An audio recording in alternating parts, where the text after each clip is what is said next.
graphing quadratic functions.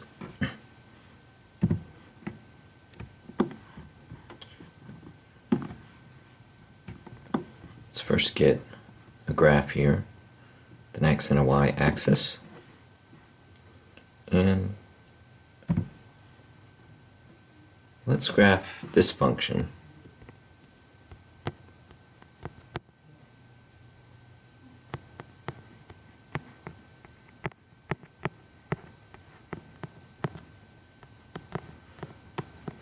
So this function, 5 times the quantity x minus 2 squared plus 3, is very similar to what we saw in a previous video, with a slight modification.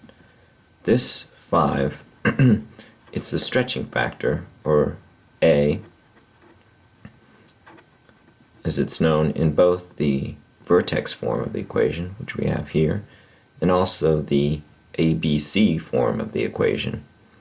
And this a will correspond to the same a in the ABC form of the equation. Okay, so I wanted to make that point, and we'll make that clear later on. The other point I'd like to make, as far as graphing this function goes, is that you can see in the vertex form of the equation that there will be no x-intercepts because it's a vertical shift up with this plus 3. So our u ends up moving away from the x-axis with no x-intercepts. Okay, so how would we go about graphing this? Well, we know our h and our k. Our h is 2 and our k is 3. It's important to note also that here is the vertex form of the equation, a times x minus h squared, and note this minus plus k. Okay, so we have 2, 3 as our vertex, so we'll go over 2 and up 3. So this ends up being, and we have a vertex there, and it's going to be a pretty skinny u because it's stretched by a factor of 5. Okay. So you could also plug in, for example, a good point to plug in would be 3. So you get 3 minus 2, which is 1, and 1 squared is just 1. 1 times 5 would be 5, plus 3 would be 8. So you can see that when we go only one step over, it jumps up very quickly. 2, 4, 5, 6, 7, 8. So that point is at 3, 8. So with a stretching factor of 5, it's very skinny u. Okay. And you see here too that our quadratic function does not go through the x-axis. So there are no real values, but there are complex values for our roots or our zeros. Roots is another word for zeros or x-intercepts. They all mean the same thing. Okay. Well, let's look at this function in a slightly different way with the ABC form of the equation. So we have 5.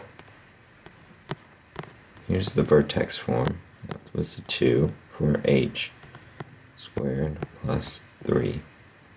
So when converting it to the ABC form of the equation, we can expand this x minus 2 so that we get 5 stays the same for now.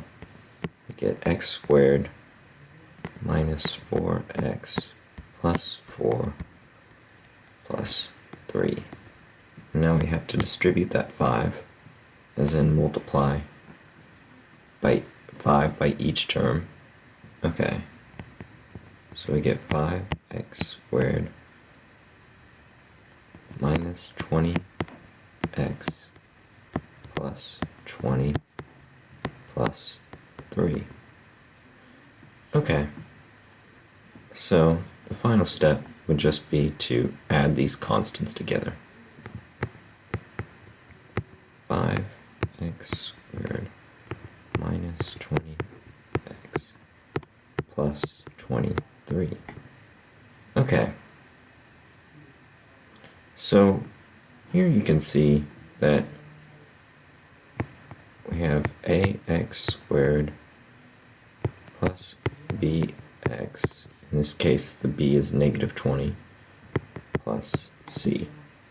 Okay, so our a's, as we noted earlier, will stay the same when going from the vertex form to the ABC form, and vice versa.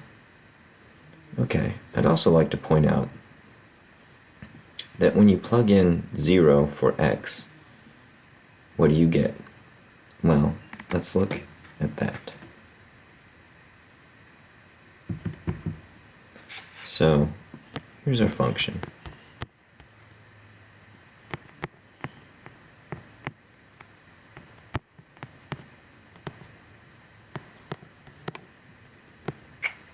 That's an x there, plus 23. Then when you plug in 0, what happens?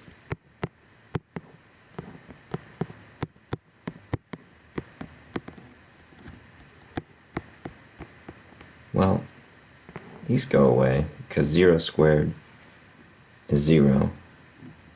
5 times 0 is just going to be 0. Same for negative 20 times 0 is just going to be 0. So all we get is 23. And why is this 23 important? Well, it's the point 0, 23, which is our y-intercept.